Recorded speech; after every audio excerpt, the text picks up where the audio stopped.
जय जिनेंद्र सभी को। आपका स्वागत है अहिंसा वाइफ चैनल में।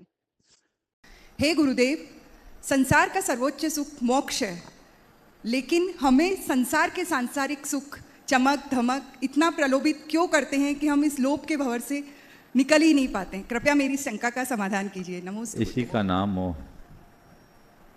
शास्त्रों में लिखा कि एक कुत्ता जिसके शरीर में बहुत सारे घाव, कई दिन से खाना नहीं खाया, नाली में पड़ा है, कीड़े हैं काट रहे हैं, उसके बाद भी वो वहीं सुख मना रहा है। यो यत्र निवसन्नास से सतत कुरते रहते हैं। भयानक दुखों को भोगने के बाद भी अपने दुख को दुख ना मानने दे, उसका नाम मोह है। दूसरे शब्दों में कहूं, जो सुखाभास में ही सुख का मोह उत्पन्न कर दे वो मोह है।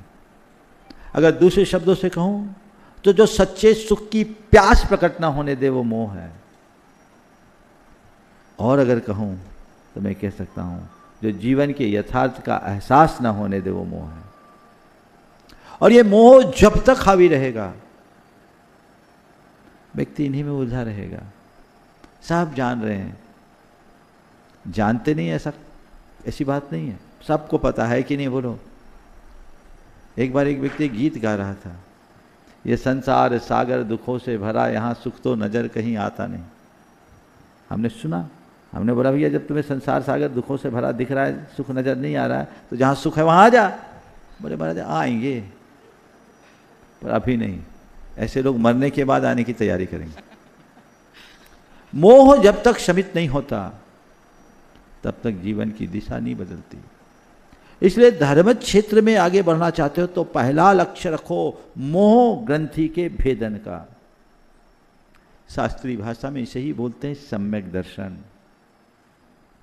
जीवन को यथार्थ रूप से समझो, उसकी वास्तविकता को जानो, तब समझ में आएगा कि असल सुख क्या है।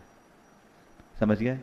तो मोह को भेदे शास्त्रों के अध्ययन, चिंतन, मनन से, गुरुओं की संगति, उनके सानिध्य और प्रेरणा से हम अपने मोह का शमन कर सकते हैं और उसी के बल पर जीवन को आगे बढ़ा सकते हैं। नमोस्तुते। एक हिरण रेगिस्तान में दौड़ रहा था। दूर उसे चमकता हुआ पानी दिखाई देता। वह सोचता बस थोड़ा और दौड़ लूं, फिर पानी मिल जाएगा।